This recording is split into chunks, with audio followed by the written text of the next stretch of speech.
Hello everyone, मेरा नाम Ashish. Welcome back to momentum podcast. आज मेरे साथ है मेरा पुराना दोस्त संगम मेरे साथ इसरो में था। हम मिले IITP 32 में, ISRO induction training programme. Probably वो लास्ट IITP था, क्योंकि अब लगता नहीं है कि वैसा कुछ होने वाला है आगे। अक्टूबर 2019। यस। ओके।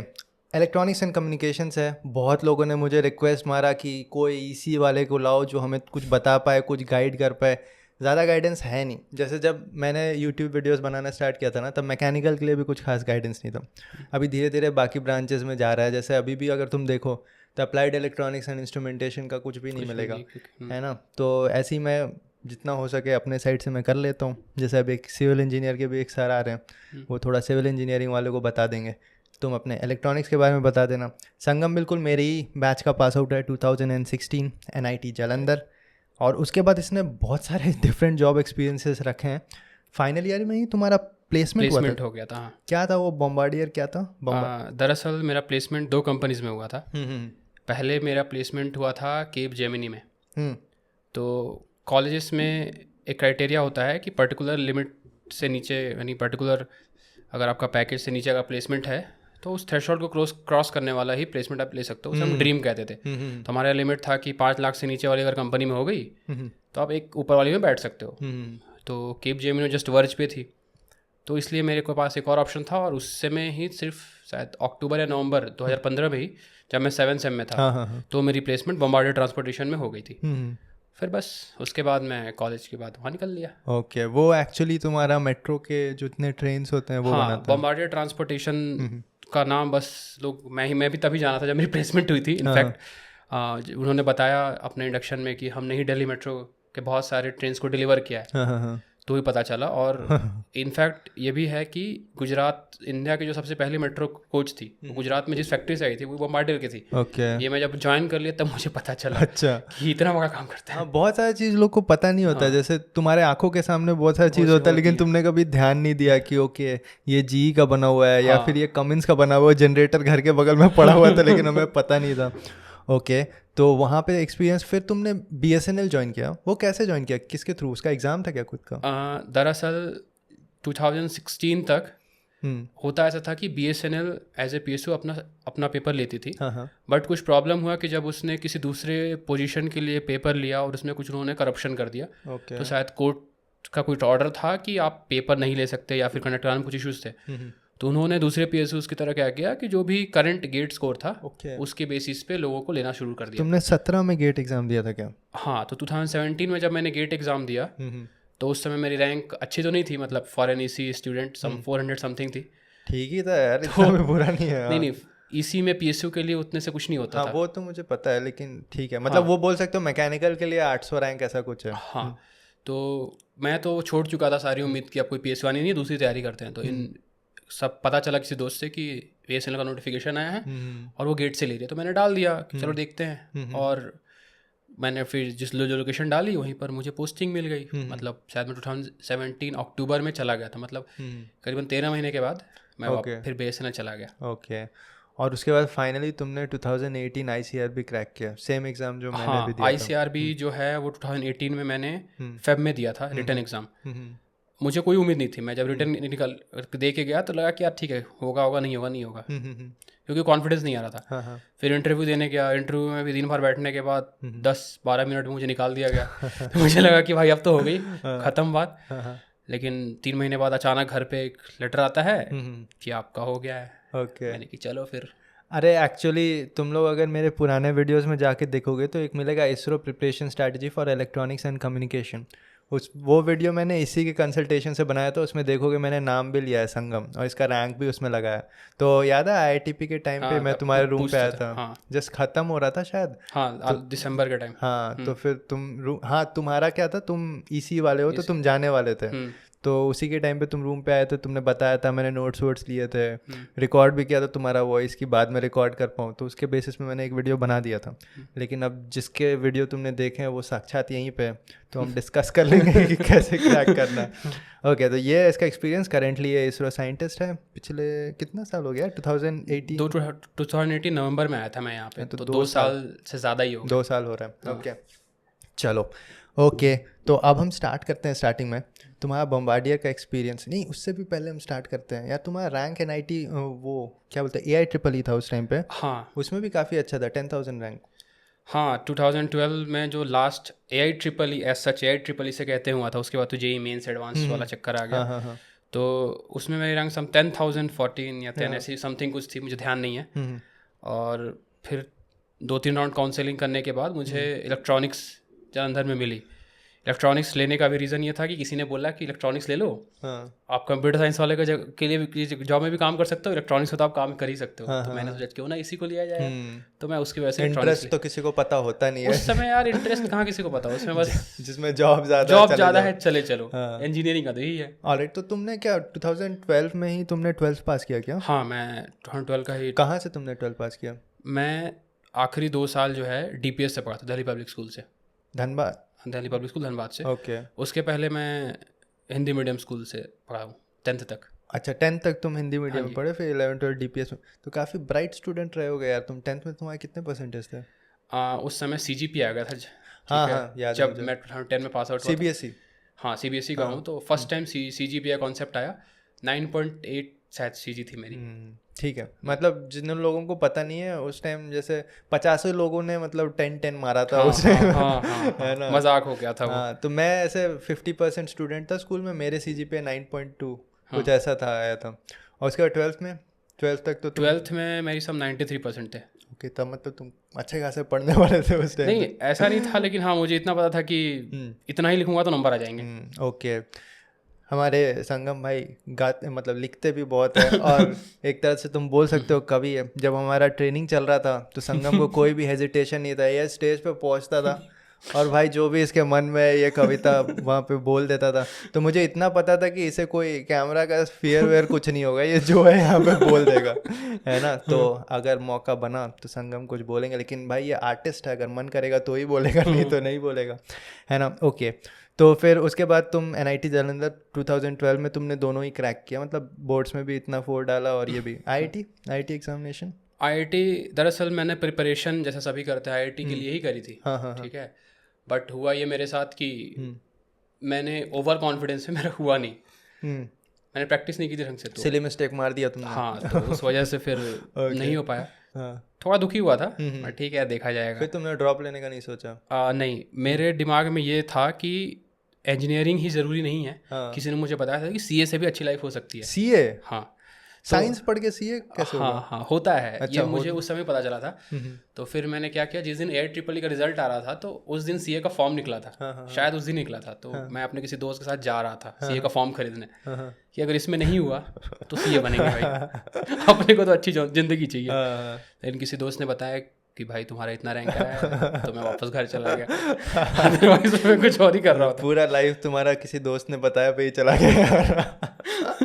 वैसे ही इसे किसी दोस्त ने बताया यार गवर्नमेंट जॉब ले लो, तो BSNL पहुंच गया। फिर वहाँ किसी दोस्त ने बताया यार BSNL तो डूब रहा है, तो फिर उसके छोड़ के मैं यहाँ पे आ गया। फिर ये बोला कि नहीं, मैं ISRO चला जाता हूँ। चलो ठीक है, तुम एक बुक लिखना यार, किसी दोस्त ने बताया था।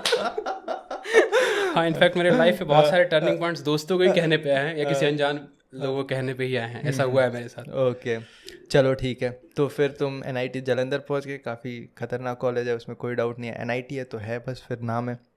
उसके बाद तुमने फाइनली प्लेसमेंट ले लिया। बम्बार्डियर का जॉब प्रोफाइल कैसा है, किस टाइप का जॉब होता है वहाँ? बम्बार्डियर ट्रांसपोर्टेशन जो इंडिया में ऑपरेट करती है, वो दरअसल इंडिया के बाहर भी ऑपरेट करती है? नहीं, इंडिया के बाहर भी है। वो दरअसल जर्मनी की कंपनी है। ओह अच्छा। ठीक है, और उसके 2 वर्टिकल्स है। एक है ट्रांसपोर्टेशन जो ट्रेन्स वगैरह देखती है, मेट्रोज वगैरह, और दूसरा है एरोस्पेस जो प्लेन्स वगैरह का देखती है। ओके। तो अभी रिसेंटली बम्बार्डियर एरोस्पेस बंद हो गई है, मतलब किसी और को उन्होंने बेच दिया। ओके। और ट्रांसपोर्टेशन भी अल्स्टॉम ने खरीद लिया, जो उसकी कॉम्पिटिटर थी। ओके।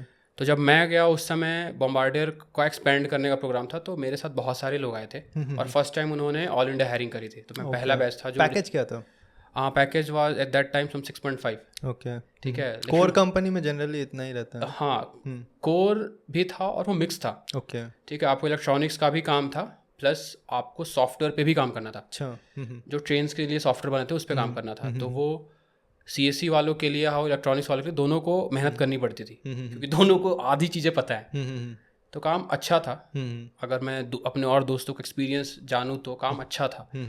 तो उस वजह से क्या था कि एक सेटिस्फेक्शन भी था और बढ़िया लगा मुझे वहाँ पे काम करके। मेनली मतलब अगर कोई इलेक्ट्रॉनिक्स एंड कम्युनिकेशन वहाँ हायर होता है हाँ। तो उसका काम क्या रहता है, मतलब इलेक्ट्रॉनिक्स वो ऐसे नहीं देते कि आप इलेक्ट्रॉनिक्स एंड कम्युनिकेशन हो, उनके लिए electronics, computer science, IT, even MCA तक को वो सिमिलर प्रोफाइल देते हैं, ठीक है। और काम में जैसा यूजुअली कोड लिखना होता है आपको, but code is based on hardware. तो अगर आपको हार्डवेयर की चीज़ें पता है तो डिपेंडिंग अपॉन जैसा प्रोजेक्ट में आपको असाइन करेंगे वैसा आपको काम करना है। ओके, इट्स नॉट स्पेसिफिक कि आप इस ब्रांच के हो तो यही मिलेगा। वो कुछ जैसे कि जो मैकेनिकल वगैरह के लोग थे उनके लिए था। और वर्क किस टाइप का प्रेशर? वर्क प्रेशर एक चीज़ मैंने जानी है कि जितनी भी यूरोपियन कंपनीज हैं, जर्मन, फ्रेंच, इनमें work pressure is kind of very smooth चल रहता है। हाँ, आप पर क्योंकि अमेरिकन कंपनीज जिसमें मेरे दोस्त काम करते हैं उनके मैनेजर उनके पीछे लगे हुए हैं, रात दिन एक कर रहे हैं, ऐसा देखने मिलता है। इसमें ऐसा नहीं था। वहाँ पे थोड़ा वो कल्चर टाइप का, थोड़ा work life balance, work life balance को बहुत ध्यान देते थे। इनफैक्ट कि अगर हम कई बार लेट काम कर ले तो हमें वहाँ जर्मनी से सुनने मिलता था कि आप ऐसा मत करो, आप यंगस्टर्स हो। इनफैक्ट मीटिंग्स में मैंने सुना है आप डेटिंग करो। नहीं डेटिंग तो नहीं मुझे बोला, लेकिन हाँ बोलते थे कि यार हमारा ड्रिंक्स का टाइम है, तुमने अभी कॉल कर दिया। अरे यार, फ्राइडेज को मैं करता था कॉल स्टेटस देने के लिए, तो बोलते थे यार आज तो ड्रिंक्स का टाइम है, तुम आज कॉल कर रहे हो। अच्छा, मतलब काफी कूल था वहाँ। हाँ कूल था और काफी कुछ सीखा मैंने। अच्छा, ओके, सीखा मतलब इन्वेस्टमेंट, कोडिंग, मतलब कि नहीं वो तो ठीक है, आप प्रोफेशनल कॉम्पिटेंस अलग चीज़ होती है।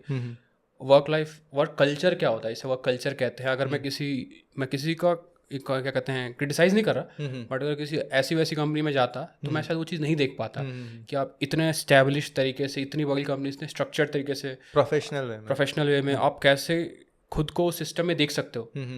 मतलब यूजुअली लोग क्या होता है बॉय सिस्टम में जाकर खो जाते हैं, लेकिन वहाँ मुझे ये अपॉर्चुनिटी मिली कि मैं इस सिस्टम में कहाँ हूँ। हाँ देखो, मैक्सिमम लोग जॉब इसलिए ही छोड़ते हैं क्योंकि उनको अपना लाइफ का कोई वैल्यू नहीं दिखाई नहीं देता। हाँ कि मतलब वो क्या कर तो इस मामले में मतलब मैं अपना एक्सपीरियंस बोलूँ तो मुझे दिखता था कि हाँ मैं इस पार्ट में कॉन्ट्रीब्यूट कर रहा हूँ, ओवरऑल सिस्टम में मेरा क्या रोल है।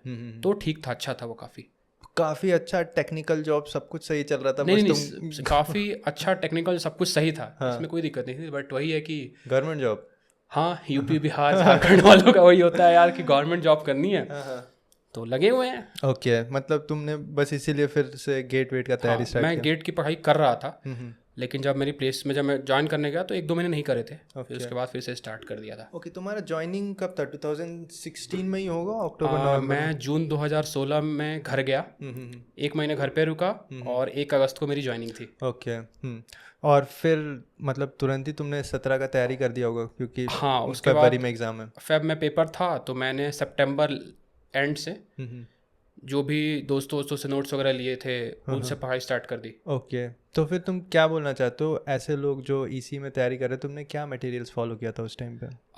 उस समय मेरे पास तो मेरे दोस्तों की वजह से डिफरेंट जो इंस्टीट्यूट थे जो उसमें फेमस थे, जैसे कि मेडिजी था, गेट एकेडमी थी, एस था, इन सब के मटेरियल्स मेरे दोस्तों के पास से मिल गए। तो मैं इन सब से जगह तो कोई पर्टिकुलर स्पेसिफिक नहीं है, जहाँ से आपको लगे कि सिलेबस कवर हो सकता है आप उस पर फोकस करें, जो सब्जेक्ट जहाँ से अच्छा हो। क्योंकि हर इंस्टीट्यूट का हर चीज़ अच्छा नहीं है, किसी का कुछ अच्छा, किसी का कुछ अच्छा है, और आपको कौन सा अच्छा लग रहा है जिससे आप इंपॉर्टेंट क्या आप कॉन्सेप्ट समझो, क्वेश्चन निकालो। तो उस फोकस ही मैं काम करता था। ओके, अच्छा एक बात बताओ, 2018 में भी तुमने गेट दिया था क्या? हाँ। उसमें कितना रैंक था? 2018 रैंक का मैंने देखा नहीं फिर, क्योंकि मेरा इधर हो गया था तो मैंने ध्यान ही नहीं दिया उधर। ओके, लेकिन इसरो का जहाँ तक मुझे याद है कब था? अप्रैल में एग्जाम था 2018 यार, अप्रैल में था। नहीं अप्रैल में ये था, इंटरव्यू था। नहीं, मैं उसे भूल ही नहीं सकता, 22 अप्रैल था 2018। ISRO ICRB written test 2018 Feb में भी कोई पेपर दिया था। B001 है ना तुम्हारा, फेब में तो गेट होता है यार, फेब में गेट था, उसके बाद मार्च में बार्क था। पता नहीं, ध्यान नहीं मेरे को फिर। हाँ मुझे ध्यान है क्योंकि मैं एक ही एग्जाम का तैयारी कर रहा था उस टाइम पे, है ना। तो फेब में तो उसका एक्चुअली नोटिफिकेशन आया था। ओके, नोटिफिकेशन था। जैसे ही मैं गेट एग्जाम दिया ना तो मुझे पता चला कि इसरो का फिर से नोटिफिकेशन आया, क्योंकि दिसंबर में एक और इसरो एग्जाम हुआ था, ICRB, है ना। ओके, तो 2018 में भी तुमने गेट का दिया एग्ज़ाम। उस टाइम पे तुम BSNL में थे? हाँ, है ना। चलो पहले BSNL में आ जाते हैं, ठीक है। तो फिर तुमने BSNL ज्वाइन किया, उससे पहले बम्बार्डियर में तुम्हारा क्या अहमदाबाद में पोस्टिंग था? बम्बार्डियर का जो बम्बार्डियर ट्रांसपोर्टेशन है वो बड़ौदा में है। ओके, तो अच्छा जगह। हाँ, बड़ौदा अच्छी जगह है, शांत बढ़िया शहर है, छोटा शहर। कोस्टल एरिया है क्या वो? नहीं। ओके, चलो ठीक है। फिर तुमने BSNL ज्वाइन किया और तुम पहुंच गए झारखंड, देवघर में, है ना। हाँ, ज्वाइन मतलब जब मैं फॉर्म भर रहा था तो उसमें पूछा गया था कि आप कौन से सर्किल में जाना चाहोगे। ओह, गलती कर दिया क्या तुमने? ठीक है, तो उस वजह से मैंने चुना कि भाई मेरा तो नेटिव ही वही है, तो मैं झारखंड चलता हूँ। पैसे वैसे भी कम देने हैं उन्होंने, तो उस वजह से। नहीं, इवन इंजीनियरिंग सर्विसेज में भी लोग बोलते हैं ना, जैसे मेरे कुछ दोस्त हैं जो बिहार एरिया के हैं, कुछ दोस्त हैं जो वेस्ट के हैं, तो बोलते तुम्हारा कुछ भी हो, अगर रैंक है तो तुम वेस्ट ही भरो यार, क्योंकि वो सेंटर्स जो है ना ईस्ट में काफ़ी आउटस्कर्ट्स में उस टाइप का। तो चलो कोई नहीं, तो फिर तुम यहाँ पहुँच गए, देवघर में तुम्हारा पोस्टिंग है। देवघर ऐसे सिटी उतना बुरा नहीं है, मैं जा चुका हूँ वहाँ, सिटी है प्रॉपर, लेकिन उसके भी तुम शायद आउटस्कर्ट में थे थोड़ा। नहीं, मैं देवघर प्रॉपर शहर में था। ऑल राइट, जो मेरा ऑफिस था। चलो ठीक है। BSNL तुमने क्रैक किया और जैसे ही तुम BSNL पहुंचे, उस टाइम पे तो तुमने नहीं सोचा होगा कि मैं फिर से तैयारी करूंगा? नहीं, लेकिन करना पड़ गया, क्यों? मैं BSNL पहुंचा, ट्रेनिंग करी, सब कुछ देखा, वहाँ पे लोगों से मिला, तो पता चला कि भाई ये तो पहले से ही डूबती हुई नैया है, इसका कब क्या हो जाए कोई नहीं जानता था। तो मेरी इनफैक्ट मैं ही नहीं, मेरे बैच के ज़्यादातर लोग अब नहीं है, तो सब कहीं ना कहीं जा चुके हैं। ओके, जिसको जहाँ अच्छा ऑप्शन एक मेरा IPRC में मैं था ना, तो वहाँ पे भी एक लड़का था EC का, उसने भी BSNL ही छोड़ा था, BSNL छोड़ के ही आया था। हाँ, बतेरे लोग आपको मिल जाएंगे जो दूसरे ऑर्गेनाइजेशंस में और BSNL छोड़ के आए हैं, ठीक है। ओके, तो उस डर से कि भाई कब को क्या हो जाए, हाँ, ओके, तैयारी करना स्टार्ट किए। हाँ, तो कितना टाइम के बाद, मतलब 1-2 महीना के बाद कि तुरंत घुसते ही समझ में आ गया? नहीं, हम लोग गए पहले ट्रेनिंग में, इंडक्शन ट्रेनिंग होती थी। ओके, 2 महीने के बाद जब पोस्टिंग मिली, तो पोस्टिंग में जाके जो बहुत सालों से लोग थे, मतलब 20-20 साल से, तो उनसे फीडबैक मिला ऐसा। सीनियर्स ने क्या बोला, जो निकलता है 1 साल में निकल जाता है, निकलना है तो निकल जाओ, नहीं तो रह जाओगे। कि अगर आप 2 साल तक कहीं नहीं गए तो आप यहीं क्यों रह जाओगे। तो मैं और डर गया, तो मेरी पढ़ाई की जो इंटेंसिटी थी और बढ़ गई। पहले मैं चिल करके पढ़ रहा था, अब मैं टेंशन लेके पढ़ रहा था थोड़ा सा। ओके कि भागना है। तो क्या करते थे, ऑफिस जाते थे फिर वापस आके फिर पढ़ाई करते थे? हाँ, मतलब ऑफिस में टाइमिंग्स तो फिक्स थी, 9 to 5। खैर इतना तुम्हें थोड़ा कॉन्फिडेंस आ गया होगा कि यार एग्जाम क्रैक कर लिया, तो अब कुछ नहीं है, प्रैक्टिस ही करना है, सिलेबस कंप्लीट है ना, तो फिर तुम इस तरह से पढ़ते होगे। चलो उसके बाद आते हैं एक BSNL में तुम किस तरह से तुमने जॉब के साथ पढ़ाई किया, वो तुम डिस्कस करेंगे, वो काफ़ी इंपॉर्टेंट है, क्योंकि अभी क्या हो गया ना, गेट वेट के थ्रू PSU इतने कम हो गए हैं कि अभी सेंस नहीं बनता कि जॉब छोड़ के 1 साल बैठ के तैयारी कर रहे हैं। तो बहुत लोग जॉब के साथ तैयारी कर रहे हैं, तो हम वो डिस्कस कर लेंगे। उससे पहले एक बहुत इंपॉर्टेंट चीज़ है, जैसे तुम BSNL से ISRO पहुँचे ना, तो that was fully through proper channel, क्योंकि तुमने NOC दिया था, इवन तुम्हें बॉन्ड भी नहीं पे करना पड़ा, तुम्हारा बॉन्ड भी ट्रांसफ़र हो गया था। वो प्रोसीजर प्रॉपर बता दो, क्योंकि बहुत कम लोग हैं जो वो बता पाएंगे। हाँ, सबसे पहली गलती जो दूसरे ऑर्गेनाइजेशन, PSU या कोई भी एजेंसी से आने वाले लड़के करते हैं कि वो प्रॉपर चैनल से नहीं जाते। वो सबसे पहला मिस्टेक है। आप हमेशा टेंशन में रहोगे लाइफ भर। तो इसीलिए जो भी जहाँ भी जिस ऑर्गेनाइजेशन में हो ना, अगर आप पढ़ना चाहते हो, पेपर देना चाहते हो, तो पहले वहाँ का प्रोसेस पता कर लो और प्रॉपर चैनल के थ्रू से ही आओ। इससे क्या होगा, आप लाइफ भर के लिए सिक्योर हो। हाँ, देखो क्या होता है, बहुत लोग पूछते हैं कि अगर मैं NOC लिए बिना चला जाता हूँ, हाइड कर लेता हूँ, हाइड करने मतलब क्या होता है कि तुम वहाँ जाओगे और बोलोगे कि मैं 2 साल से पढ़ाई ही कर रहा था, मेरा कोई जॉब नहीं था। फिर मान लो तुम सेलेक्ट हो गए, तो वहाँ बोलोगे कि मेरा कोई ऑक्यूपेशन नहीं था, तुम उसे डिस्क्लोज नहीं करोगे। तो क्या होता है, 1 साल प्रोबेशन पीरियड होता है, उसमें पूरा स्कैनिंग चलता है, पीछे जाके तुम्हें देखेंगे तो तुमने कुछ दिया ही नहीं है, तो वो वहाँ पहुँचेंगे ही नहीं। और एक और चीज़ होती है कि अगर आप चैनल के थ्रू जाते हैं, तो अगर आपको लेट्स से एक्सटेंशन चाहिए, जैसे मुझे एक्सटेंशन मिला था क्योंकि मेरा प्रोसेस नहीं पूरा हो रहा था, तो ऐसे तो आप एब्सकॉन्ड कर नहीं सकते, तो आपको रीजनेबल कॉस्ट पे आपको एक्सटेंशन मिल जाता है, कंसिडरेशन मिल जाती है, तो आपका सारा चीज़ स्मूथ चलता है। और भी बहुत कुछ होता है, जैसे फॉर एग्जांपल तुम्हारा NPS अकाउंट खुला हुआ है, तो जितना पैसा यहाँ पे जा चुका है वो ट्रांसफर हो जाएगा। एक और चीज़ है, जैसे तुम्हारा अपार है, तो अपार जो तुम्हारा मान लो 1-2 साल तुमने यहाँ बनाया, अपार होता है एनुअल परफॉर्मेंस अप्रेजल रिपोर्ट, ठीक, तो वो हो जाता है तुम्हारा ट्रांसफर, तो तुम्हारा एक जॉब एक्सपीरियंस है। नहीं, वो तब होता है जब आप टेक्निकल रेजिग्नेशन देते हो। रेजिग्नेशन में भी 2 चीज़ें हैं। एक है कि टेक्निकल रेजिग्नेशन, उसमें क्या होता है कि जो जिस ऑर्गेनाइजेशन आप जा रहे हो वो आपका पिछला एक्सपीरियंस काउंट करेगी। ठीक है, समझ गया। इसरो ऐसा नहीं करती है। ओके। इसरो में क्या है कि आप कहीं से भी आ रहे हो ना, वो जीरो से स्टार्ट करते हैं। All right. ठीक है, तो आप वहाँ पे सारा अपना बंदोबस्त करके आइए, हम यहाँ सबको जीरो से ही लेंगे। हाँ, जैसे सिविल सर्विसेज ये सब में अगर जाते हो तो वो लेते हैं। हाँ, उन सब में टेक्निकल एजुकेशन होता है। हाँ। तो वहाँ पे आपका एक्सपीरियंस काउंट होता है, आप वहाँ से आप प्रमोट होगे। हाँ, तो जनरली क्या होगा, देखो तुम्हें नुकसान तो ज़रूर होगा। अगर तुमने ऐसा किया ना, तो वो क्या होता है कि बहुत बार प्रमोशन में डिले हो जाता है, तुम पे एक ब्लैक स्टार लग जाता है। तो वो क्या होता है ना, वो थ्रू आउट तुम्हारा करियर वो तुम्हारे पीछे जाते रहेगा, कि मतलब वो जब भी तुम्हारा प्रमोशन का टाइम आएगा तो उन्हें दिख जाएगा कि ऐसा कुछ है इसका में कुछ सिस्टम। तो फिर वो प्रॉब्लम होता है। तो फिर तुमने चूज़ किया प्रॉपर चैनल। तो बताओ प्रॉपर चैनल क्या है? प्रॉपर चैनल ये है कि जो भी आपका रिपोर्टिंग हेड है, कहीं तो आप हर ऑर्गेनाइजेशन आपका कोई रिपोर्टिंग होता है, हाँ। आप उसके थ्रू जो HR है या एडमिन है उसको आप लेटर के थ्रू बताएं कि भाई ये पेपर में देना चाहता हूँ, उसका एडवर्टीजमेंट नंबर व जो भी डॉक्यूमेंट्री प्रूफ चाहिए आप पूछ लो, उसको आप भेजो। और जब आप भेजते हो तो एक रिसीविंग ले लो। रिसीविंग क्या करती है कि आपके लेटर पे एक स्टैंप लग जाएगा कि हाँ भाई आपने ये लेटर दिया। कल को जाके कुछ इश्यूज होते हैं तो आप दिखा सकते हो हाँ भाई मैंने तो ऐसा करा था। यस, ठीक है। उसके बाद जब आपका पेपर हो जाएगा, लेट से कई बार इंटरव्यू के लिए NOC मांगते हैं, इसरो मांगते हैं, ES में मांगते हैं, तो आप उस समय आप रेफरेंस लेके जा सकते हो कि भाई मैंने आपको बताया था, ये रहा मेरा लेटर नंबर, ये रहा लेटर, तो आप मुझे NOC दीजिए। ये भी होता है ना यार, अगर उन्होंने NOC नहीं भी दिया हो, हाँ, तो आप वो प्रूफ दिखा सकते हो कि मैंने अप्लाई तो किया था, वो नहीं दे रहे हैं, तो इसके बेसिस पे आपको मौका मिल जाता है। हाँ। आपको कोई रोकेगा नहीं, क्योंकि वो भी समझते हैं कि आप एक ऑर्गेनाइजेशन से आ रहे हो और आपकी गलती नहीं है। हाँ। इससे आप सेफ रहते हैं। हाँ। ओके, तो तुम NOC ले लो। और एक और चीज़ होता है, NOC ये नहीं होता कि जब तुम्हारा इंटरव्यू का डेट आ गया तब जाके NOC भर रहे हैं। वो तुम्हें एग्जाम का जब भी नोटिफिकेशन आएगा ना, जो एडवर्टाइजमेंट डेट होता है उस टाइम पे तुम्हें NOC भरना होता है। हाँ, डिपेंड करता है। जैसे कि आप NOC अगर लेना चाहते हो तो अगर कई इंस्टीट्यूशंस में क्या है, कई PSUs में क्या है कि वो तभी आपको NOC देंगे जब आपकी डिमांड हो। तो आपको बताना पड़ता है हाँ कि मांगा है इसने, तभी वो देते हैं।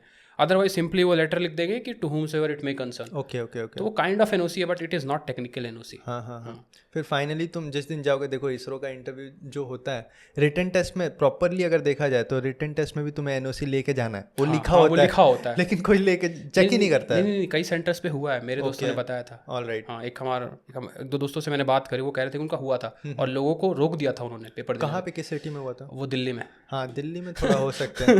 वैसे मैंने भी इसरो एग्जाम एक बार दिल्ली में ही दिया है, लेकिन हमारे सेंटर में नहीं हुआ था, हमारा द्वारका था। सेंटर स्पेसिफिक बहुत ज़्यादा स्ट्रिक्ट होंगे लोग।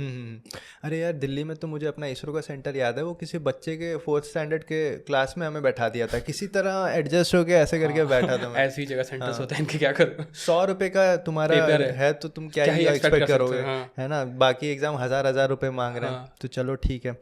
तो फिर तुमने जब ये किया तो फिर तुमने इसरो को डिस्क्लोज कर दिया। जिस दिन तुम्हारा इंटरव्यू होगा उस दिन वो तुमसे लिखवाए होंगे कि क्या क्या है, एक फॉर्म आता है ना, वो भर के ले जाना होता है कि तुम्हारा प्रीवियस क्या होता है। तुम इंटरव्यू में जब पहुंचे इसरो का, तो वहाँ पे उन्होंने कुछ पूछा कि BSNL के तुम? नहीं, वहाँ पे उन्होंने सीधा ही मेरा प्रोजेक्ट देखा। ठीक है, अगर आपने प्रोजेक्ट, उनको लगा शायद मेरा प्रोजेक्ट इंटरेस्टिंग लगा जो मैंने कॉलेज में किया था। ओके, क्या था प्रोजेक्ट? कुछ नहीं था, 4-5 सेंसर्स जोड़ दिए थे कंट्रोलर में और उसको एक एप्लीकेशन से लिंक किया था। ओके, मतलब अगर सीधी भाषा में बोलूँ तो, लेकिन उसका प्रेजेंटेशन काफ़ी अच्छा था। काफ़ी बार ऐसा होता है ना कि छोटा प्रोजेक्ट भी है लेकिन वो हो सकता है उस पर काम कर रहे हो। हाँ, तो शायद कुछ ऐसा ही सीन होगा।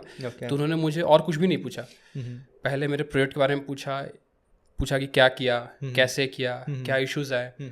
फिर उसके बाद वो वहाँ पे जो पैनल बैठा था उसमें एक्सपर्ट्स थे अलग अलग सब्जेक्ट्स के, तो मुझसे पूछा कि तुमसे कम्युनिकेशन या माइक्रोवेव। तो मैंने कम्युनिकेशन चूज़ किया। तो मैंने कम्युनिकेशन में कुछ सवाल पूछे, इनफैक्ट 5 में से या 4 में से मैंने 1-2 का जवाब नहीं भी दे पाया था। उसके बाद मुझसे पूछा कि एनालॉग या डिजिटल। तो मैंने तो ऐसा चल रहा है।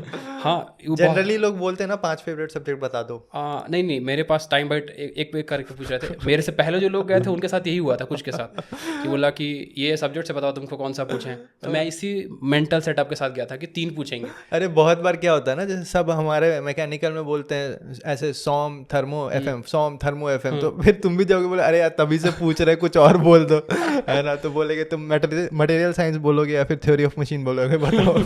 उस टाइप का रहता है। चलो ठीक है, तो वो तुम्हारा इंटरव्यू था। इंटरव्यू पे हम थोड़ा और फोकस करेंगे, ठीक है। लेकिन उसके बाद जब तुम इसरो घुस गए तो तुम्हारा तो अभी तक प्रोबेशन भी खत्म हो गया होगा, तो वो तुम्हारा बैकग्राउंड चेक करते करते BSNL गए होंगे और वो सब तुम्हारा क्लियर हो गया होगा। बॉन्ड ट्रांसफ़र के बारे में बताओ, क्योंकि वो काफ़ी इंपॉर्टेंट है। बॉन्ड ट्रांसफ़र बहुत सारे PSUs में, बैंक्स में भी इनफैक्ट बॉन्ड होता है। ओके। तुम्हारा बॉन्ड कितना था? मेरा 2 लाख का बॉन्ड था 5 साल के लिए। बाप रे, ठीक है, 5 साल विद 18% कॉम्पाउंड इंटरेस्ट। अरे भाई साहब, ये तो 4-5 लाख बन जाएगा यार। हाँ, तो जब मैं छोड़ रहा था तो उस समय अमाउंट बना था 3,80,000। ओहो भाई साहब, 18% तो कुछ ज़्यादा ही है यार। उसमें ना सिर्फ बॉन्ड नहीं देना होता है आपको, ट्रेनिंग में जो आपको स्टाइपेंड मिला होता है ना, वो भी वापस करना होता है। अरे मुझे तो लगा कि वो बॉन्ड ही का पार्ट होता है। जैसे BARC में क्या होता था ना, 35,000 तुम्हारा स्टाइपेंड होता था, तो 35,000 इंटू 12 तुम करोगे ना तो 4.2 लाख बनता है। तो उनका बॉन्ड एग्जैक्टली वही था, जितना पैसा हमने दिया वो वापस कर दो विद इंटरेस्ट। नहीं, लेकिन पता नहीं, मेरे कुछ जो दोस्त है जो दूसरे सर्कल से आए थे, दूसरे स्टेट से, उनके बॉन्ड में ये स्टाइपेंड का पैसा नहीं जोड़ा था। लेकिन जिस सर्कल का मैं था वो कह रहे हैं कि हमारे हिसाब से तो ये कैलकुलेशन है। भाई ये बॉन्ड पता है बहुत ही गड़बड़ चीज़ है, क्योंकि जब तुम रिज़ाइन करोगे ना तो जिसको तुम रिज़ाइन कर रहे हो उसके हाथ में होता है कि तुम्हारा कितना बॉन्ड बनाना है। तो मैं जब रिज़ाइन करने गया, मैं हैवी वाटर बोर्ड मुंबई में मैं रिज़ाइन कर रहा था, और एक हैवी वाटर बोर्ड मनुगुरु में एक और लड़का रिज़ाइन कर रहा था, उसका बॉन्ड बना दिया 5.2 लाख। क्योंकि अब वो क्या बोल रहा है ना कि तुम मान लो 1 साल के बाद छोड़ रहे हो, उसे क्या बोला ना कि तुम्हारा 3 साल का हम इंटरेस्ट काटेंगे।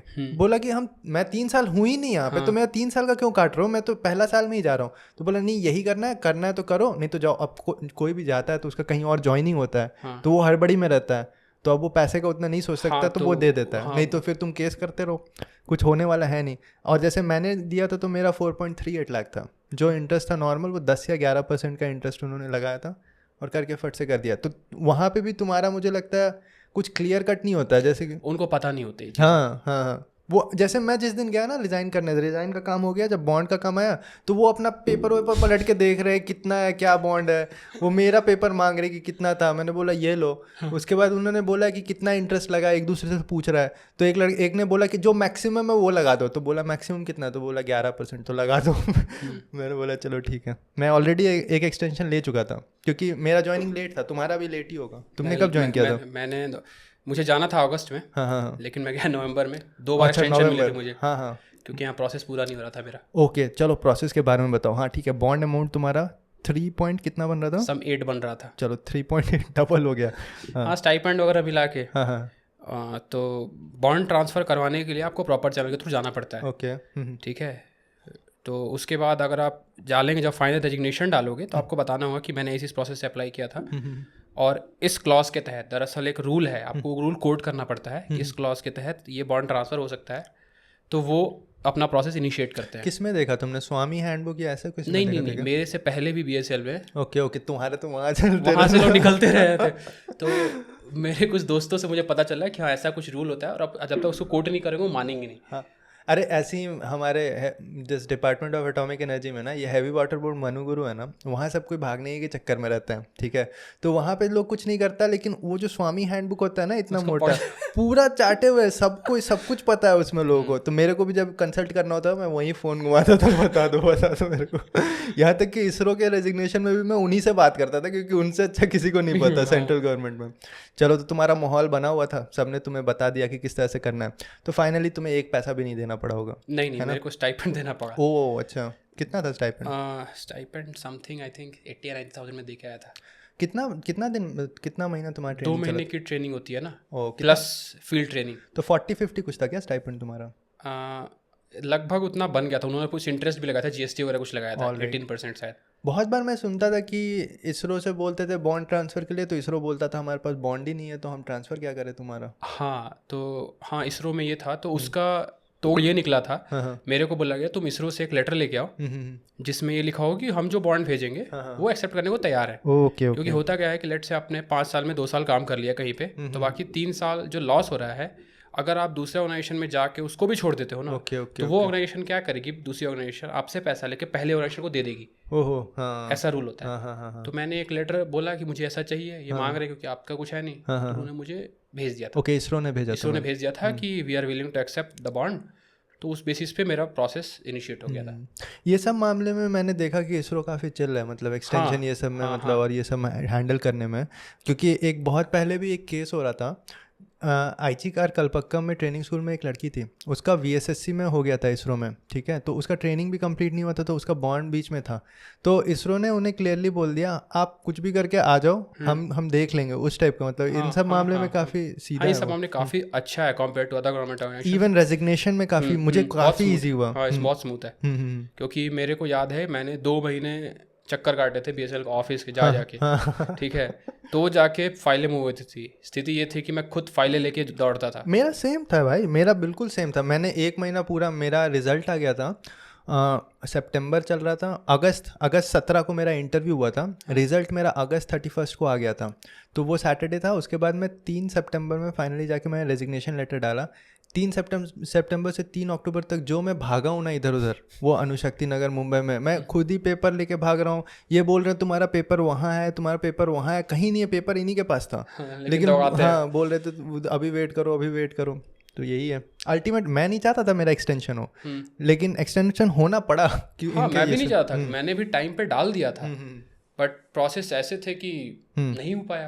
वो मान ही नहीं रहे हैं, कुछ इश्यूज थे जो समझ के इश्यूज थे। फिर उन्होंने अपने हेडक्वार्टर्स में कॉल किया, दूसरे सर्कल्स में कॉल किया कि भाई क्या होता है, कैसे होता है, तो कुछ जाके चीज़ें मेरे लिए ऑलराइट हुई, मतलब क्लियर कर पाया मैं। अदरवाइज और एक और एक्सटेंशन लेना पड़ता। मैंने कहा तू पैसे ले, छोड़ मुझे, मैं जा रहा हूँ। अरे मैंने देखा है बहुत बार कि मतलब एक्सटेंशन इतना लेना पड़ रहा है ना, तो इसरो ने फाइनली बोल दिया कि अब हम और एक्सटेंशन ले नहीं पाएंगे, ज्वाइन करना तो कर रहा, नहीं तो हम चले। लिखा हुआ था मेरे कोई मेल में, लिखा था कि will not be able to give any more extension, so please complete all your formalities and join by this date. तो मैं जस्ट उसके जो लास्ट डेट थी उससे जस्ट 2 दिन पहले ही पहुंचा था। ओके। उसके बाद में जब मैं यहाँ पहुंच गया तो कुछ और इश्यूज वहाँ पे फंस रहे थे, तो 1 दिन बचा था मेरे लास्ट ज्वाइनिंग डेट के लिए। खैर सब क्लियर हो गया भगवान की दया से, और मैं चलो। अरे इसी पॉडकास्ट पे एक सर आए थे, विनोद सर नाम है, तो उनका गेट में रैंक 1 था और इसरो में रैंक 3 था। तो रैंक 1 से ना उन्होंने IISc बैंगलोर ज्वाइन कर लिया था, तो उनका करीब 12-13 महीना हो गया था। तो उन्होंने बोला कि मैं IISc से MTech लूँगा, फिर मैं ज्वाइन कर सकता हूँ, मुझे 8 महीने का एक्सटेंशन चाहिए। तो इसरो ने बोला नहीं नहीं देने वाला इतना थोड़ी।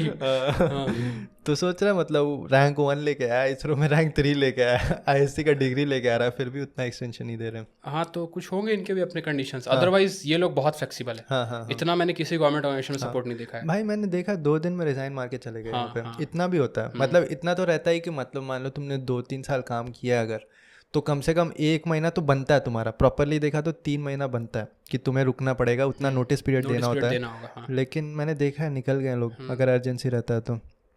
चलो ठीक है, सब कुछ बॉन्ड का क्लियर हो गया। अब तुम अपना एक्सपीरियंस बताओ कि जॉब के साथ जब तुम तैयारी कर रहे थे तो किस तरह से तैयारी कर रहे थे, कैसे मैनेज कैसे करते थे इतना सारा चीज़? अगर शुरुआत में BSNL से ही करूँगा, क्योंकि उसके पहले का जो मैंने पढ़ाई करी थी वो ठीक है बहुत इंटेंसली करी थी, बट उसमें मेरे को ज़्यादा स्ट्रगल नहीं फील हुआ था, क्योंकि थोड़ा प्रेशर कम था। इसलिए BSNL में भी ज़्यादा प्रेशर नहीं होगा? नहीं ऐसा नहीं है। BSNL में आप जिस क्या कहते हैं सेक्शन में डाले जाओ, डिपार्टमेंट में डाले जाओ, उसके ऊपर है। मैं फील्ड में था। ओके हाँ, तो फिर फील्ड में मेंटेनेंस था। तो कई बार मैं सुबह उठा 6 बजे ही गाड़ी पे निकल लिया, कहीं 100 किलोमीटर दूर कुछ है प्रॉब्लम, वो बहुत प्रॉब्लम है, ठीक है, और मैं रात को 7 बजे आ रहा हूँ, 8 बज रहे हैं। ओके। तो वहाँ पे हेक्टिक था compare to previous one BSNL का बात करूँ। हाँ वही, क्योंकि अगर तुम कम से कम ऑफिस में बैठे हुए हो ना, तो कुछ कम से कम फिजिकली तो तुम ड्रेन नहीं हो रहे हो। और पहले मेरी जॉब में फिक्स था कि इस समय आना है, इस समय चले जाना है। BSNL में क्या था कि ठीक है बहुत ज़्यादा टाइम, मतलब समझ लो 60-70% टाइम मैं फिक्स था, बट जो 30% टाइम था वो बहुत ज़्यादा एक्टिव हो जाता था कई बार। और वो आगे दूसरे वाले में भी मान लो अगले दिन में मैं थका हुआ महसूस कर रहा हूँ, इतना हो क्या है। तो पढ़ाई वहाँ पे करने में थोड़ी तकलीफ हुई थी, लेकिन यही था कि मैं ऑफिस में जाता था, वहाँ पढ़ता था, मान लो फील्ड में गया, काम चल रहा है, तो कोशिश करता था कि अगर थोड़ा टाइम मिले, मेरा अगर कुछ इन्वॉल्वमेंट नहीं है तो मैं कहीं कुछ पढ़ लूँ। क्या पढ़ते थे? जैसे तुम्हारा सिलेबस तो कंप्लीट हो गया? सिलेबस कंप्लीट हो जाता है, तो उसके बाद क्या है कि मैं फॉर्मूलाज, अब मैं भटक जाता था कई बार। मेरी दिक्कत है, मैं फॉर्मूलाज याद रखने में थोड़ी तकलीफ होती है, तो मैं फॉर्मूलाज भी लगा। बताओ इन्हें, सब कोई को लगता है बस इन्हीं का प्रॉब्लम है। देखो जितने लोग भी है ना, सबको यही लगता है। फॉर्मूलाज यूजुअली मैं तो कंफ्यूज जाता था बुरी तरीके से, कसम से बता रहा हूँ। मतलब अच्छा ये ऐसा था, ये ऐसा था, यार ये तो सेम ही था। फिर खोल के देख रहा हूँ, अरे यार नहीं ये अलग है, ये अलग है। तो मैंने क्या था ना, चीट कोड्स बना लिए थे। अच्छा बड़ा मतलब ये फॉर्मूला, छोटा मतलब ये फॉर्मूला। तो अपने से आपको अपनी टेक्निक्स डिवाइस करनी पड़ेगी। तो क्या बनाया था तुमने? शॉर्ट नोट्स, माइक्रो नोट्स बना के रखे थे? कुछ बनाया नहीं था, वो दिमाग में अपना था। नहीं तो फार्मूला जो रिवाइज करते थे, क्या चीज़ से रिवाइज करते थे? फार्मूला जैसे कि नोट्स थे, ठीक है, या फिर कहीं से कोई अच्छी फार्मूला बुक मिल गई, इंजीनियरिंग का फार्मूला जहाँ पे हो, तो इलेक्ट्रॉनिक्स का बहुत ज़्यादा रिसोर्स अवेलेबल नेट से मिल गया था, तो उसी को चलता रहता था। घर जाता था तो थोड़ी बहुत प्रैक्टिस कर लिया, और प्रैक्टिस भी सिर्फ पुराने पेपर्स ही करता था, क्योंकि किसी सीनियर ने मुझे बताया था कि पुराने पेपर्स करते रहो, कॉन्फिडेंस बिल्डअप होगा। अरे हाँ, यहाँ पे भी आजकल इतना झमेला हो गया ना, इतने सारे कोचिंग इंस्टीट्यूट है ना, सब कोई अपना अपना स्टडी मटेरियल बना के रखा है। इतना मोटा मोटा प्रैक्टिस सेट, अब एक भी क्वेश्चन उसमें से किसी एग्जाम में आया हुआ नहीं है, वो उनके तरफ से कि हाँ, तो ऐसा थोड़ी होता है कि तुम ऐसा कुछ प्रिडिक्ट कर दोगे जो आ जाएगा उठ के। और कभी कभी ऐसा होता है ना, 2000 क्वेश्चन बना दिए, उसमें से एक क्वेश्चन उठ के आ गया तो हो गया, कोचिंग इंस्टीट्यूट बोलेगा ये देखो हमारा क्वेश्चन छपा है ना, तो फिर ऐसा चलता है। लेकिन मैं भी लोगों को वही बोलता हूँ, ईसी में भी काफ़ी रिसोर्स है, क्योंकि उसका इसरो एग्ज़ाम होता है, ये तुम्हारा इंजीनियरिंग सर्विसेज होता है, गेट तो है ही, और PSUs भी होते रहता है। तो जब इतने रिसोर्स आ जाते हैं प्रीवियस ईयर, तो बेटर है कि प्रीवियस ईयर ही सॉल्व करो, क्योंकि ज़्यादा चांस होता है कि उस टाइप के क्वेश्चन आएंगे। क्योंकि कुछ इनका होता है कि मतलब जो सेट कर रहे हैं ना, तो सेट काफ़ी टाइम ऐसा होता है कि IIT के प्रोफेसर सेट करते हैं ये सारे एग्जाम का, तो घूम फिर के ये प्रोफेसर ना वो किसी और एग्जाम में भी सेट कर देता है। हाँ, और पैटर्न जब भी किसी पेपर का सेट होता है, जैसे गेट का टारगेट है कि वो एप्टीट्यूड टेस्ट है, ग्रेजुएट एप्टीट्यूड टेस्ट है, तो उस हिसाब से वो जो बड़े बड़े सब्जेक्ट्स हैं, किसी भी क्या कहते हैं आपके डिसिप्लिन के, उनको टारगेट करते हैं। इसरो जैसी ऑर्गेनाइजेशंस हो गई, उनके पेपर में आप देखोगे तो उनके एप्लीकेशन से रिलेटेड, जैसे मैं इलेक्ट्रॉनिक्स का हूँ तो कम्युनिकेशन हो गया, माइक्रोवेव हो गया, ADC हो गया, ऐसे सब्जेक्ट्स पे वो ज़्यादा फोकस देगा, जहाँ तक मेरा एनालिसिस है पुराने पेपर्स पे। और यहीं पर लोग मार खा जाते हैं, लोग मेन सब्जेक्ट्स पे ध्यान देते हैं। ये सब कुछ जिन सब्जेक्ट पे इसरो ध्यान देती है ना, वो यूजुअली फ्रिंज सब्जेक्ट्स हैं जो 7th सेम 8th सेम में आते हैं, तो बच्चों का ध्यान नहीं जाता। लेकिन अच्छे नंबर आपको स्कोर करने हैं तो कम मेहनत से आप उन पे स्कोर कर सकते हैं। और भी एक चीज़ होता है यार, मैक्सिमम लोग गेट का तैयारी करते हैं, सबको एक ही एग्जाम पता है, गेट और ES, बस यही जानते हैं, यही पता है। तो उस इसरो को कोई सीरियसली लेता ही नहीं है कि मतलब ठीक है एग्जाम है तो दे देते हैं जाके, लेकिन अलग से कोई तैयारी नहीं करता उसका, तो वहीं पे वो लोग निकला तो निकला, नहीं तो नहीं निकला वाला हालत हो जाता है। बहुत ज़्यादा लोग ऐसे ही हैं अनफॉर्चुनेटली। हाँ, तो तुमने क्या फोकस तैयारी किया था इसरो के लिए? दरअसल मेरा ये इसरो का तीसरा अटेम्प्ट था। ओके, रिटर्न में वही सेम 16 नहीं, तुमने 17 में दिया होगा, 17 में 2 एग्जाम दिया होगा, और ये तीसरा अटेम्प्ट होगा। तो मैं तीसरा जब अटेम्प्ट था, तो पहले अटेम्प्ट में तो मैं चलो ठीक है, गड़बड़ था मेरा, कुछ ठीक ठाक था नहीं, क्योंकि मैं गेट पे फोकस था ज़्यादा। सेकंड अटेम्प्ट में मेरे को अपनी गड़बड़ी दिखाई दी। मैंने बोला ना, फ्रिंज सब्जेक्ट्स, माइक्रोवेव हो गया, सैटेलाइट कम्युनिकेशन हो गया, इन्फॉर्मेशन थ्योरी, ये इलेक्ट्रॉनिक्स में ऐसे सब्जेक्ट्स हैं जो 7th और 8th में बच्चे पढ़ते हैं, और कई कॉलेज में तो होते भी नहीं है। तो इनसे अच्छे खासे सवाल थे, मैंने पुराने पेपर्स देखे तो मेरे को लगा नहीं यार, इनमें अगर मैं पढ़ लूँ ना थोड़ा सा, तो नंबर अच्छे उठा सकता हूँ। ओके, तो मेन सब्जेक्ट जैसे कि एनालॉग हो गया, डिजिटल हो गया, तुम्हारा EDC हो, इलेक्ट्रॉनिक डिवाइस एंड सर्किट्स हो गया, इन सब के अलावा ये 3 सब्जेक्ट ऐसे थे जिन पे मैंने अच्छे से इस बार पढ़ा। क्योंकि गेट में मैंने इन पर ध्यान नहीं दिया था। तो कैसे पढ़ा तुमने, कहाँ से, रिसोर्स क्या थे? रिसोर्सेस वही नोट्स, और जहाँ पे ज़रूरत पड़े रेफरेंस किताबें चाहिए। ऑलराइट, ठीक है, किताबों का नाम बताओ थोड़ा। जैसे कि सिग्नल सिस्टम के लिए ओपेनहेमर को बाइबल कहते हैं सिग्नल सिस्टम का, ठीक है। उसके बाद इलेक्ट्रॉनिक डिवाइसेस एंड सर्किट्स की वो बुक है, मैं उसका नाम भूल गया, पतली, काफ़ी पुरानी किताब है, तो मैं उसको थोड़ा बहुत रेफरेंस के लिए देखता था। आप कभी भी किताब को ना लेके उससे PhD करने मत बैठ जाओ, गलती सब यही करते हैं कि उसको लगे PhD करने, आपको PhD नहीं करनी, स्पेशली रिटन टेस्ट के लिए। हाँ, भले तुम इंटरव्यू के लिए थोड़ा पढ़ सकते हो, हाँ, बैकग्राउंड जानने के लिए, आप एक्सप्लेन करने के लिए, तो वो तो बात की बात है ना। आपको क्वेश्चन सॉल्व करना है, आप कंसेप्ट जानिए, उसको यूज़ कीजिए। तो आपको पूरी गीता पढ़ने की आवश्यकता नहीं है। तो अलग अलग से, अब जहाँ तक मुझे रेफरेंस थे, जैसे कि आपका सैटरन स्मिथ करके एक किताब है, वो एनालॉग के लिए बहुत अच्छी बुक है, लेकिन वो भी बहुत मोटी है, तो मैं टॉपिक लगा, पढ़ा, छोड़ दिया। वो अपने आप को टारगेट देना चाहिए कि जो पढ़ना उसके ऊपर नीचे पढ़ो और निकलो खत्म करो, आपको बस कॉन्सेप्ट क्लियर हुआ, जाइए क्वेश्चन। क्योंकि वो होता है ना, अरे इसके बाद सॉल्व्ड एग्जांपल है, ये भी देख लेते हैं, उसके कोई मतलब नहीं है उसके पीछे क्वेश्चन भी है, ये बन रहा है कि नहीं मेरे से। जिन्होंने भी रेफरेंस बुक लिखी है ना, उन्होंने एक पेपर को ध्यान में नहीं लिखी है, तो PhD वाले लोग हैं वो। हाँ, वो उन्होंने लिखी है कि अगर किसी को मिले एकेडमिक इंटरेस्ट से पढ़े तो उसको पूरा इन्फॉर्मेशन मिले। आपके पास ना तो उतना समय है, ना तो उसका कोई यूज है आपके लिए, तो आप क्यों अपना टाइम वेस्ट करो। हाँ, आपका अगर इतना इंटरेस्ट है तो आप बाद में पढ़ते रहिए ना, कौन मना कर रहा है। ओके, ठीक है। तो फिर तुमने इस हिसाब से अपना तैयारी उसके फोकस में कर दिया, तो तुम्हें समझ में कैसे आया कि ये सब्जेक्ट्स इंपॉर्टेंट है इसरो के लिए? मैंने क्या किया, जब मैंने दूसरा अटेम्प्ट दे दिया, तो मैंने पुराने पेपर निकाले इसरो के 2013 के। तो दूसरा अटेम्प्ट तक तुमने नहीं देखा था प्रीवियस ईयर? दूसरा ईयर तक मैं ऐसी रैंडमली प्रैक्टिस कर रहा था, डाउनलोड किया, प्रैक्टिस कर रहा हूँ, ध्यान नहीं दे रहा हूँ कि किसका वेटेज कितना है पेपर में। तो मैंने 2013 से जब निकाला तो देखा कि जो मेन सब्जेक्ट्स होते हैं इलेक्ट्रॉनिक्स के, जो थर्ड सेम में यूजुअली पढ़ाए जाते हैं, फोर्थ सेम में, वो तो हैं, उन पे कोई डाउट नहीं है। लेकिन जब मार्क्स स्कोर करने की बात आएगी ना, क्योंकि ये सारे सब्जेक्ट ना सभी ने पढ़ रखे होंगे, और आपको अगर पॉपुलेशन से आगे निकलना है तो आपको ऐसे सब्जेक्ट ध्यान देना होगा जिनमें आप स्कोर भी कर सको और दूसरे उतना ध्यान नहीं देते हो। तो ये 7th और 8th सेम के सब्जेक्ट्स है। इसलिए मैं इन पे देखा कि इनका वेटेज भी इसरो जैसे पेपर में अच्छा है, क्योंकि इनके एप्लीकेशन में, सैटेलाइट एप्लीकेशंस में, वो चाहिए एक इलेक्ट्रॉनिक्स इंजीनियर, कम्युनिकेशन इंजीनियर को पता होना चाहिए। तो उस पर मैंने फोकस करा, सेलेक्टिवली फोकस करा कि अगर लिखा है ये टॉपिक है तो मैं यही पढ़ रहा हूँ, ये टॉपिक है तो यही पढ़ रहा हूँ, तो ऐसा टिक टिक टिक टिक करके टारगेट करके पढ़ना होता था। अदरवाइज आप खो जाओगे, क्योंकि इतना वास्ट चीज़ें थी। तो मतलब वो टॉपिक्स पे तुमने खुद ही से लिखे होंगे ना, कुछ सिलेबस तो आता नहीं है इसरो का? सिलेबस नहीं आता कुछ खास, टॉपिक्स इन फ्रिंज सब्जेक्ट्स के वैसे ही थे जो मेरे कॉलेज के थे, मैंने उन्हीं को पढ़ा। असल में तुम्हें एक फ़ायदा है कि तुमने अच्छे कॉलेज से भी बीटेक किया, जैसे नहीं यूजुअली होता ये है कि अगर कोई टेक्निकल यूनिवर्सिटी का भी स्टूडेंट है ना, तो उनके सिलेबस भी वैसा ही होता है जैसे एनआईटीज और आईआईटीज का होता है। कुछ चीज़ें उनमें इधर उधर हो सकती हैं, लेकिन यूजुअली 70 to 80% सेम होता है। क्योंकि मेरे कुछ दोस्त थे जो यूपी ट्यू के थे, तो मैंने उनसे कुछ हेल्प ली थी इन सब्जेक्ट्स में, तो उनका भी देखा मैंने, तो सेम ही था। हाँ, प्रॉब्लम ये होती है कि उन बच्चों को उनका सिलेबस पता नहीं होता है। हाँ, पता नहीं होता। जैसे मैंने सिक्किम मणिपाल प्राइवेट इंस्टीट्यूट से पढ़ा, तो हमें जो ठीक है सेम चीज़ पढ़ा दिया, लेकिन वो उतने अच्छे तरीके से नहीं पढ़ाते, डिलीवर करते हैं। हाँ, तो हमें समझ में नहीं आया कुछ भी। तो अल्टीमेटली हमने वही पढ़ा जो हमने पास करने के बाद जो खुद से पढ़ा वो पढ़ा हमने। तो ठीक, ये चीज़ तो मैंने देखा है एनआईटी आईआईटी से जो लोग रहते हैं उनका कम से कम ही पढ़ा है, जो भी पढ़ा वो सही पढ़ाते हैं। हाँ। हमारे कॉलेज में बहुत सारा चीज़ गलत पढ़ा देते थे। तो हम जब कोचिंग में पहुंचे तो टीचर्स वहाँ बोलते थे, देखो भाई पहले तो हम वो करेंगे जो तुमने पढ़ाया है, उसे तुम्हें भूलना होगा, उसके बाद हम तुम्हें पढ़ाएंगे आगे।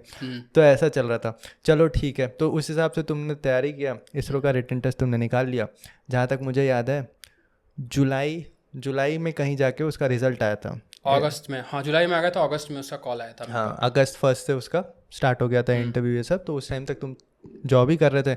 एक और प्रॉब्लम था, जो 2018 का अप्रैल एग्ज़ाम था ना, उसमें काफ़ी लेट कर रहे थे वो रिटन टेस्ट का रिजल्ट देने में।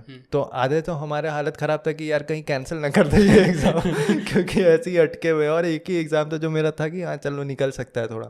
लेकिन फिर फाइनली उन्होंने जुलाई के आसपास दिया। तो तुम्हारा इंटरव्यू कब था? अगस्त में? चलो मान लो 5 अगस्त तो था। तो फिर जैसे ही आया, इतना मुझे याद है कि रिजल्ट निकलने से मुश्किल से 10-15 दिन दिया था और इंटरव्यू स्टार्ट हो गया था, काफ़ी जल्दी था। फिर तुम उस टाइम तक तुम्हें एक्सपेक्टेशन था कि इंटरव्यू का कॉल आ जाएगा? नहीं, मैं ये नहीं, मुझे तो लगा ही नहीं था कि आएगा। तो मैं पढ़ रहा था अपना। ओ, फिर क्या चीज़ के लिए पढ़ रहे थे? वही इन सब पेपर्स के लिए फिर पढ़ाई कर रहा था, मतलब फिर आते हैं अगर तो उसके लिए। फिर जब इंटरव्यू का कॉल आया तो सारा कुछ साइड कर दिया मैंने, और थोड़ा बहुत सब्जेक्टिव चीज़ों पे, थ्योरी। तुम्हारा सेंटर कहाँ था? कोलकाता में था? कोलकाता में। हाँ, उस एरिया के RRSC। ओके। तो फिर जैसे ही कॉल आया, मान लो 10-15 दिन में मिला तुम्हें, तो तुमने इंटरव्यू का तैयारी स्टार्ट कर दिया। हाँ। किस तरह से पढ़ा तुमने? इंटरव्यू के लिए सब्जेक्टिव चीज़ें पढ़नी थी मुझे। तो मैंने क्या करा, जो जैसा मैंने पढ़ा था हर जगह की 3 सब्जेक्ट पूछते हैं, 5 सब्जेक्ट पूछते हैं, तो मैंने ये देखा कि हाँ ये सब्जेक्ट तो मेरे ठीक ठाक है, उतने ध्यान देने की जरूरत नहीं है। कुछ जो सब्जेक्ट्स हैं, जैसे कि कम्युनिकेशन था, मैं पहले इलेक्ट्रॉनिक्स का कम्युनिकेशन का, लेकिन मेरा कम्युनिकेशन बहुत वीक था। तो मैंने प्रयास किया कि भाई इसको जितना पढ़ सकूँ मैं। ठीक है। उसके बाद क्या था, दूसरा इन्फॉर्मेशन थ्योरी एक सब्जेक्ट होता है। तो कहीं मैंने कहीं पढ़ा था इंटरनेट पे कि इन्फॉर्मेशन थ्योरी से भी आपको पूछ सकते हैं कुछ बेसिक सवाल। तो वो भी मैंने फिर से पढ़ा।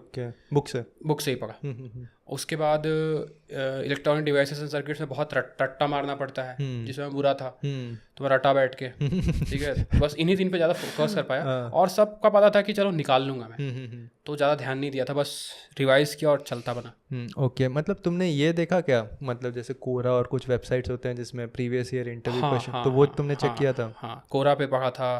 फिर कुछ फोरम्स थे जिनमें मैं चेक करता था, और क्या कहते हैं, और भी जैसे वेबसाइट हैं, जैसे कि अपना क्या नाम है, Geeks for Geeks है, ठीक है।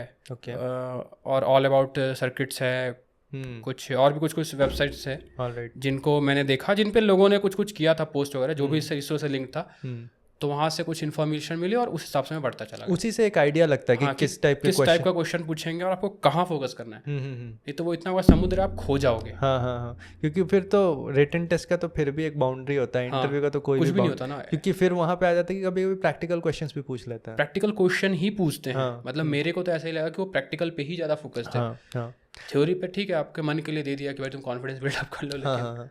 अनलाइक बार के इंटरव्यू तुमने दिया है कभी?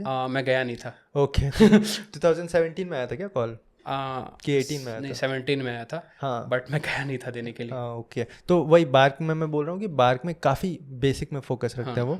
इसरो में मैंने ये देखा है कि वो ज़्यादा प्रैक्टिकल, मतलब इसरो का interview is very much close to तुम्हारा PSU इंटरव्यूज कि मतलब क्विक क्वेश्चंस पूछेंगे, जल्दी जल्दी ख़त्म कर देंगे, उस टाइप का रहता है। लेकिन फिर तो मैंने वो नहीं तुमसे डिस्कस किया, जैसे तुम्हारा BSNL का भी इंटरव्यू हुआ होगा? नहीं, BSNL में कोई इंटरव्यू नहीं था। है BSNL में सीधा गेट के रैंक, आप एक कैंडिडेट अपना एरिया सेलेक्ट करेगा, एक सर्कल सेलेक्ट करेगा, जितने कैंडिडेट्स ने उस एरिया में भरा है, उस सर्कल में भरा है, उन सबका एक मेरिट लिस्ट बनाएंगे on the basis of rank. But बस हो गया, जितनी सीटें उतने भर दी, खत्म, बुला लिया। एक ही एग्ज़ाम और देखा है मैंने, शायद SSC JEE में तुम्हारा इंटरव्यू नहीं होता। SSC JEE में तुम्हारा 2 राउंड होता है, एक रिटन ऑब्जेक्टिव होता है, एक रिटन सब्जेक्टिव होता है, सीधा ज्वाइनिंग हो जाता है। अच्छा, तुम्हारा पोस्ट क्या था BSNL में? Junior technical officer, junior telecom officer, JTU। Okay चलो ठीक है। फिर फाइनली जब तुम्हारा इसरो में, तुमने ये भी बताया था ना तुम्हें एक्सपेक्टेशन नहीं था कि इसरो से मैं तो जब पेपर दे के गया तो किसी मैं नंबर कभी मिलाता नहीं था, लेकिन मुझे पता था कि यार 60% नंबर तो नहीं आने। किसी ने लिखा था, कहीं पढ़ा था मैंने कि अगर आपके 60% नंबर आ रहे हैं तो ही आप सोचना। वो तो कोई भी लिख देते हैं, ठीक है, प्रॉब्लम। तो मैंने कहा यार ये तो गलत बात है। फिर जब इंटरव्यू कॉल आया तो इंटरव्यू मुझे सुबह 8 बजे से लेके शाम 5 बजे तक मैं सबसे अंत में था। तो मैं थक गया था बैठे बैठे, वो भी थक गए थे इंटरव्यू लेते लेते। और मेरे से पहले जितने लोग इंटरव्यू देके जा रहे सब कह रहे बहुत अच्छा गया। आधे घंटे चल रहा था, क्योंकि मेरे दिन कैंडिडेट ज़्यादा नहीं था, कुछ एबसेंट भी थे। मैंने कहा बाप रे, ये तो सबका अच्छा जा रहा है यार। मेरे को थोड़ा सा डाउट लग गया। अब मेरा हुआ तो 12 मिनट में भगा दिया मुझे, 12-13 मिनट में। कितना बजे हुआ था तुम्हारा? मैं 5-5:30 बजे इंटरव्यू हुआ था, और शायद मैं लास्ट या सेकंड लास्ट कैंडिडेट था शायद। तो उसके बाद फिर लास्ट तक वो खुद ही थक जाते हैं। हाँ, जल्दी जल्दी निपटाते हैं वो। नहीं, इनफैक्ट मेरे पहले जो बंदी गई थी उसको शायद 20-25 मिनट दिए थे उन्होंने, ठीक है। तो मैंने सोचा यार इतना सिलेक्शन हुआ कि नहीं ये बताओ। हाँ, उसका सिलेक्शन हुआ, वो भी हमारे साथ ही। अच्छा ओके। तो मैं तो डर गया ये इतनी, तो मैं सोच के गया था कि 10-12 मिनट निकाल दिया, नहीं होगा अपना, घर चलते हैं। चला गया। फिर अचानक मैं वहाँ जॉब पे था तो मम्मी का फ़ोन आया कि ये देखो यहाँ से कुछ भेज दिया है। मैंने कहा यार ये क्या आ गया, पूरा सील्ड पैकेज भेजते हैं। अच्छा, इसका सिचुएशन और ही अलग है। वो जो हमारा लिस्ट आता है ना ऑनलाइन कि इतने लोग, इसने वो भी नहीं देखा। मैंने कुछ भी नहीं देखा था। इसने वो भी नहीं देखा, इसके घर में सीधा पोस्ट आया है। हाँ, भारत सरकार सेवार्थ, इतना बड़ा इन्वेलप था, उसने बतेरे फॉर्म भरे हुए थे। मैं अचानक पहुंचा, क्या भेज दिया, मैंने कुछ गड़बड़ी तो नहीं कर दी, मैं तो ये सोच रहा था। तुमने वो देख लिया होता ना तो कम से कम तुमने रेजिग्नेशन जल्दी डाल देता। हाँ, मैं देखो मुझे जहाँ तक याद है वो मेरे घर पे भी आया था, तो उस टाइम पे मैंने रेजिग्नेशन डाल दिया था। तो मुझे लगता है कि 3 सितंबर को मैंने डाला और ये मेरे घर पे आया था करीब 15, 16 या 17 ऐसे सितंबर को आया था इसका पोस्ट मेरे घर पे। तो अगर मैंने वो देखा नहीं होता ना तो फिर शायद मैं रेजिग्नेशन, क्योंकि वो सीधा बोल दिया था ना उन्होंने, तुम्हारा कुछ भी ज्वाइनिंग हो हमें कोई मतलब नहीं है, 1 महीना हम रोकेंगे। तो इसीलिए 3 सितंबर से 3 अक्टूबर तक मैं चला था। 3 अक्टूबर को उन्होंने रिलीविंग दिया था। अच्छा। ऐसा था, तो फिर मेरा शायद और एक्सटेंशन हो जाता उस हिसाब से। चलो ठीक है।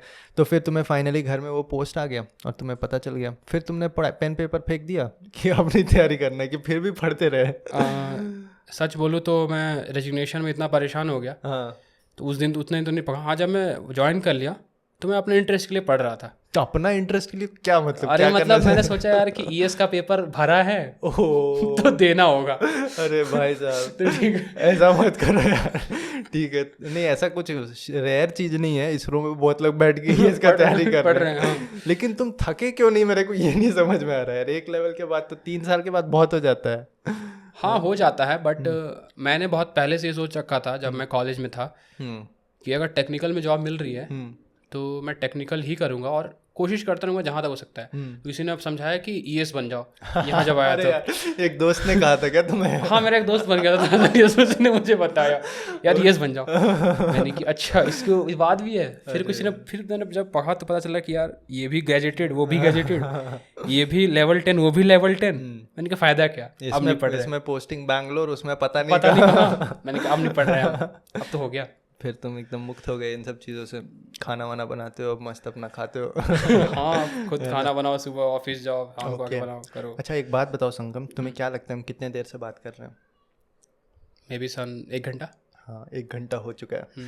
मुझे लगा था कि तुम्हें थोड़ा थ्योरी ऑफ रिलेटिविटी फील होगा। नहीं, बिल्कुल नहीं। तुम वो सब चीज़ से भी मुक्त हो चुके हो। चलो ठीक है, उसके बाद बताओ इसरो में कैसा लग रहा है अभी? इसरो में जब मैं बैंगलोर में आया तो जैसी एक्सपेक्टेशन थी, मैं ये नहीं बोलूँगा कि 100% मीट किया, लेकिन ये बोलूँगा कि compare to other government organisations काफ़ी अच्छा है। अगर आपको कुछ करना है तो आप कर सकते हैं, किसी का डर नहीं है। होता क्या है, जहाँ से मेरे दूसरे सर्विसेज में बताते हैं कि अगर उनको अपने मन का कुछ करना है तो 1000 प्रेशर्स हैं, 1000 लोचे हैं, ये वो, और फंसाने वाले 1000 लोग। यहाँ पे वैसा नहीं है, आप मन से कर सकते हो। दूसरा कि हाँ, अगर आप इस फीलिंग के, इस थॉट के साथ अगर आप काम कर रहे हो कि हाँ मैं कंट्रीब्यूट कर रहा हूँ डायरेक्टली टुवर्ड्स द कंट्री, तो आपको काफ़ी अच्छा लगेगा। और इनफैक्ट मैं ऐसे लोगों से मिला हूँ जो 20-20 साल से हैं यहाँ पे, 20 साल सीनियर है, और वो इसी क्या कहते हैं इंस्पिरेशन के साथ काम करते हैं। कई बार फ्रस्ट्रेट होते हैं like any other job, but उनमें ये फील है कि we are working for the country. तो वो आपको कहीं ना कहीं आपको दिख जाता है, तो आपको भी अच्छा लगेगा काम करते हुए। वही मतलब मैंने भी दूसरा जॉब छोड़ के मैं यहाँ पे आया तो मुझे भी यही लगा कि देखो परसेंटेज हमेशा रहेगा, लोग जो फ्रस्ट्रेटेड हैं बोलेंगे यार ये नहीं मिल रहा, वो नहीं मिल रहा। लेकिन यहाँ पे उनका परसेंटेज ज़्यादा है जो खुश हैं करना चाहते हैं, खुद ही जाते हैं, एफर्ट देते हैं खुद ही उस, और तभी ऑर्गेनाइजेशन इतनी ग्रो करी है।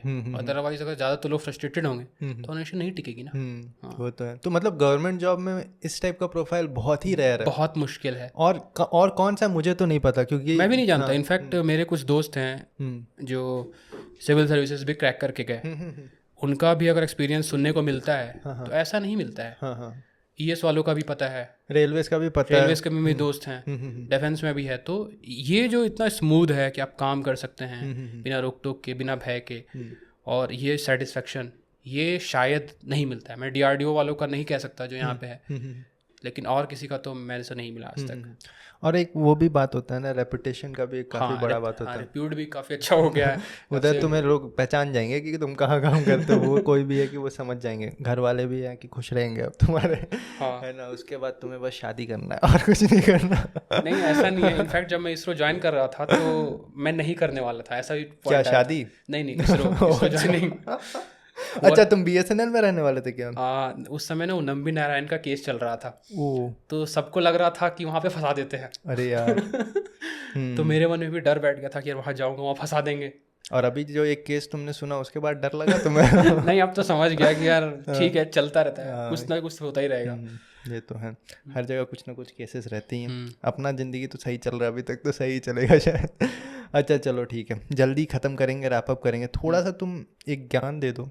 जैसे क्या होता है ना, मैंने भी जॉब के साथ तैयारी किया, तो ऐसा हमेशा होता है ना कि तुम अकेले नहीं होते हो जो तैयारी कर रहे हो। तो जॉब के साथ तुम्हारे दोस्त लोग भी होंगे, पेपर कभी कभी घसीटते हुए दिख जाएंगे, कभी कभी हार मानते हुए दिख जाएंगे, कभी कभी उन्हें लगेगा चलो ठीक है यही सही है। तो तुम्हें क्या लगता है, लोग अगर जॉब के साथ तैयारी करते हैं तो सबसे बड़ा गलती क्या करते हैं? सबसे बड़ी गलती ये हो जाती है ना, पहली चीज़ तो ये हो जाती है कि कंटेनमेंट। ठीक है यार, बहुत हो गया। मतलब आप किसी भी जॉब में हो, आप तैयारी कर रहे हो उसी जॉब में, लेकिन एक समय के बाद आपको लगेगा यार इतनी मेहनत कर रहा हूँ यार, ये भी जॉब तो उतना कुछ दे ही रही है ना, तो आप वो पीछे हट जाते हो। आप लॉन्ग टर्म को नहीं देखते कि यार इसी प्रोफाइल में, इसी जॉब में अगर मैं कंटिन्यू करता हूँ तो मैं सिचुएशन कैसी होगी, वो चीज़ लोग भूल के आराम से छोड़ देते हैं। दूसरी चीज़ होती है कि दूसरे प्रेशर्स हो जाते हैं। मान लो किसी का एज ज़्यादा हो गया, फैमिलियल प्रेशर्स हैं, तो उस वजह से छोड़ता है।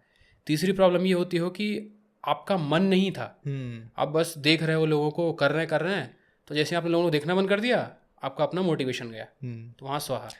काफ़ी इंपॉर्टेंट चीज़ तुमने मतलब कंसाइज कर दिया। 2-3 पॉइंट में यही होता है।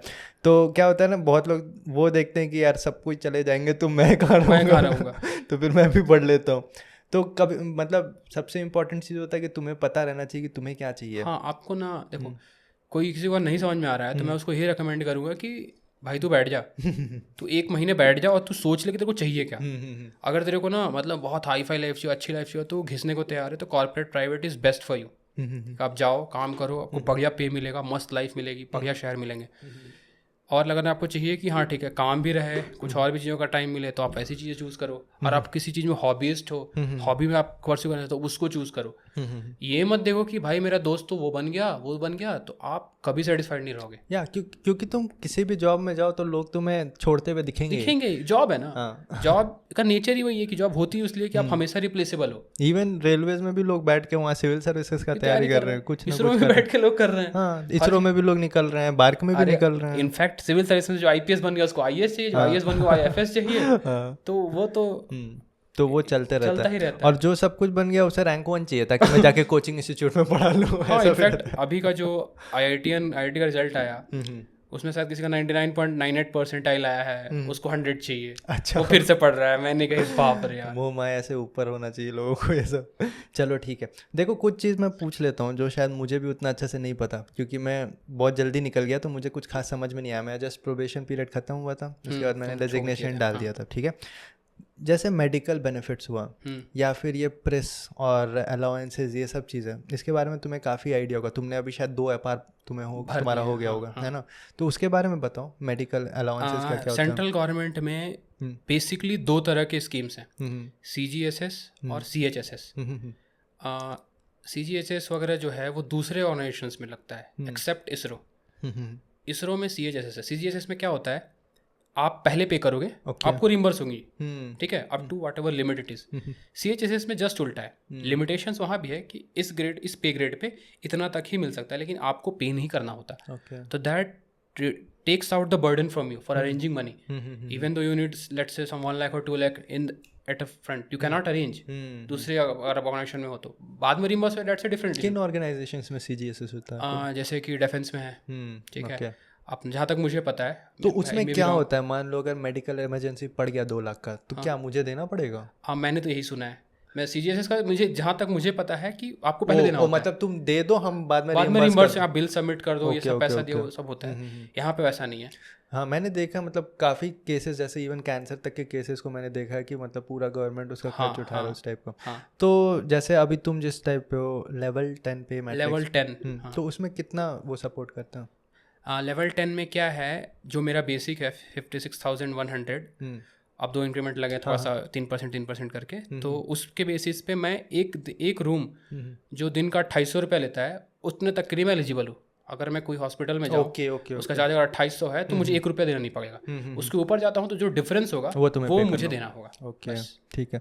कुछ ऐसा नहीं होता कि मतलब हम 10 लाख तक उठाएंगे या उस टाइप, जैसे हेल्थ इंश्योरेंस ये सब होता है ना, तो उनका कुछ लिमिट होता है, हम 10 लाख तक उठाएंगे, हम 20 लाख तक उठाएंगे, उस टाइप का होता है? ये एग्जैक्टली अगर लिमिट है तो मुझे पता नहीं, मुझे देखना होगा। लेकिन जो मान लो कि बहुत सीरियस केसेस भी जो मैंने देखे हैं अपने कुछ सीनियर से घर में, तो उनके साथ भी कुछ इशू नहीं हुआ है, उनका भी सब कवर किया गया है, जो लाखों में गए हैं। नहीं, 1-2 छोटा केसेस तो मैंने भी देखा है, मतलब हॉस्पिटल गए, 600-700 का दवा लिया तो पूरा रिम्बर्स हो जाता है। 600-700 नहीं, मतलब जिसमें जिनके लाखों में खर्च हुए हैं, वैसे भी केसेस के बारे में सुना था। अब मैं श्योर नहीं हूँ इस बारे में, लेकिन लिमिट क्या है इस बारे में देखना होगा, मुझे नहीं पता है। नहीं, इसरो का मैंने देखा, जैसे हम लोग त्रिवेंद्रम एरिया में थे तो वो सीधा किम्स का दे देते हैं, Kerala institute of medical science जो है ना, तो वो काफ़ी अच्छा हॉस्पिटल है, ऐसा वैसा कोई मामूली हॉस्पिटल नहीं है, बिल्कुल प्राइवेट हॉस्पिटल का लेवल है, और तुम्हें तुरंत सॉल्यूशन मिल जाएगा। तो अच्छा खासा मेडिकल फैसिलिटी है, वो तो मैंने देखा है। और अगर तुम्हारे पेरेंट्स तुम पे डिपेंडेंट है तो वो उन्हें भी कवर करते हैं, है ना? तो वैसा रहता है। चलो ठीक है, मेडिकल हो गया। अलाउंसेस का क्या है, प्रेस का क्या सिस्टम है? परफॉर्मेंस रिलेटेड इंसेंटिव स्कीम, वो आपको तब मिलती है जैसे कि मैं जिस सेंटर में हूँ, हर सेंटर का ना एक टारगेट बना हुआ है।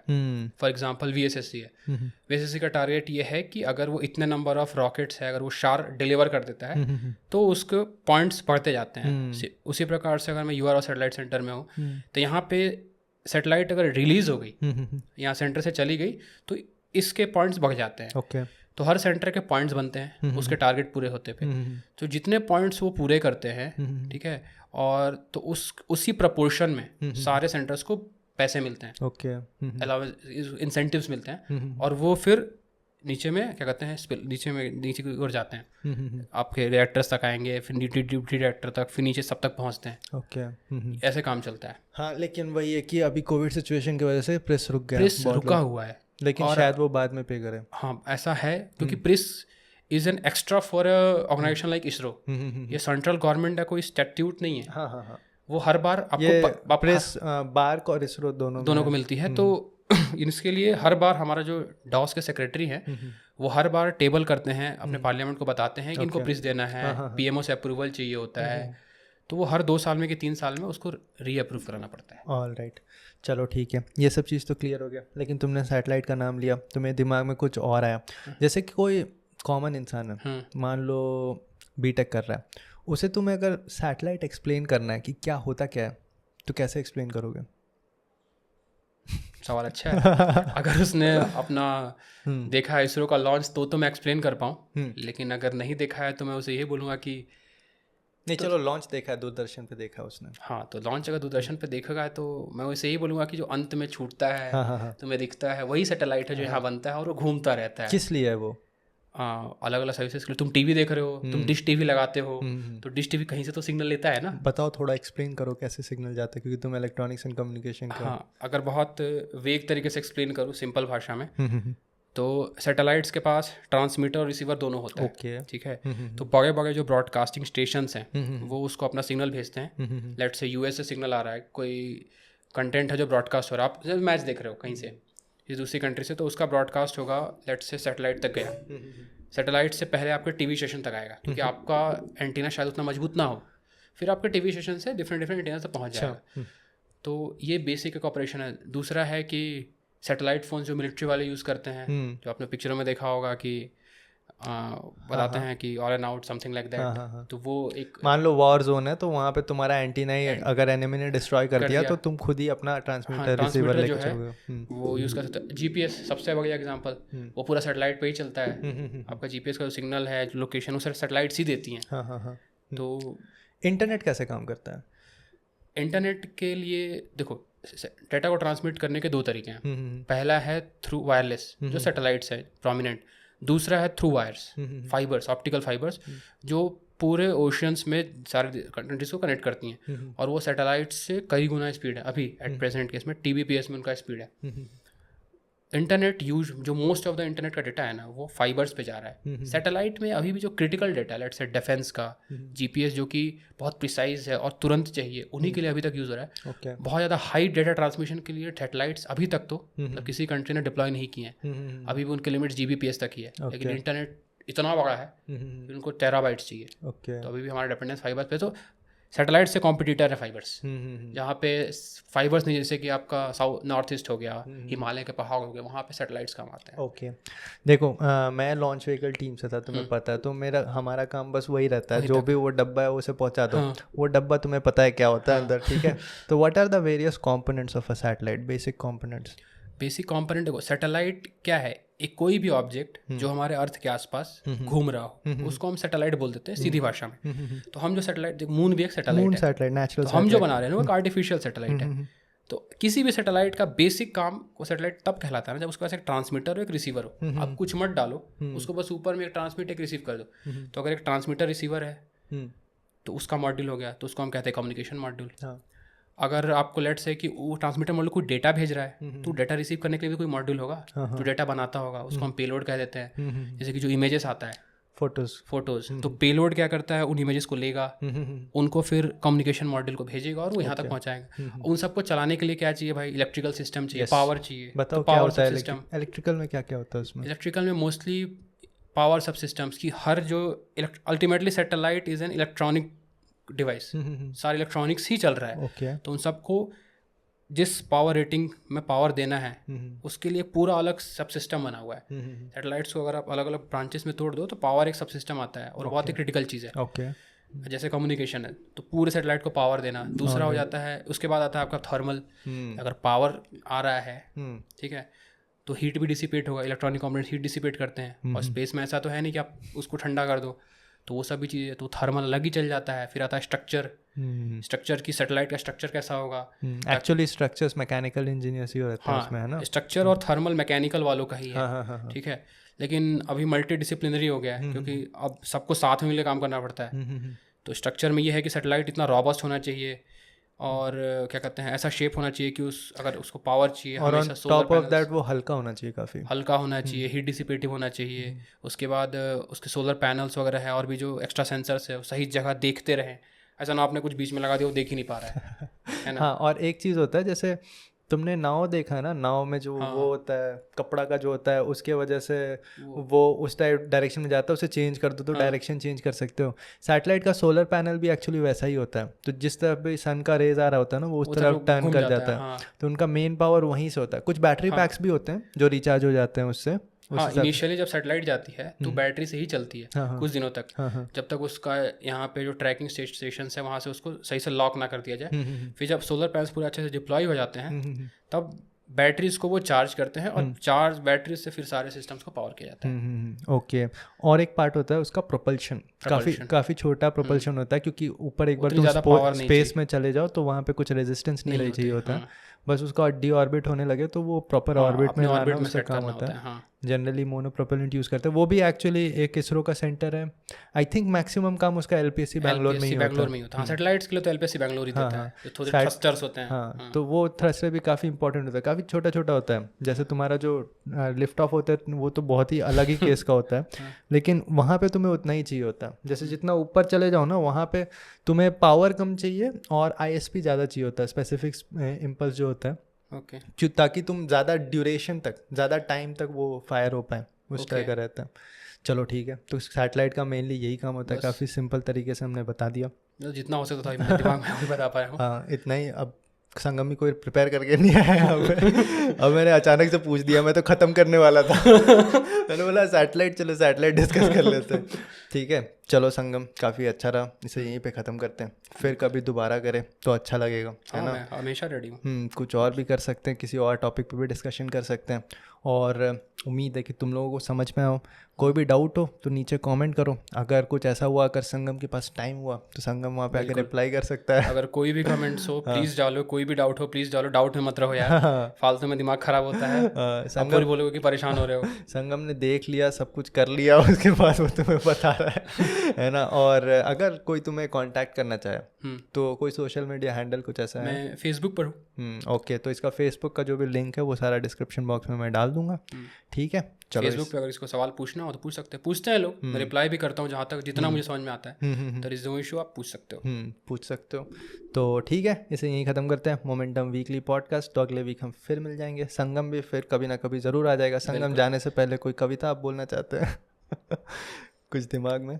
किसी को पता ही नहीं है कितना अच्छा कवि है। कवि ही बोलते हैं ना यार, कुछ गलत नहीं। हाँ, कवि ही कहते हैं कविता कहने वाले को। कि मझधार चाहे कैसी भी हो, मझधार चाहे कैसी भी हो, मांझी को घबराना नहीं चाहिए।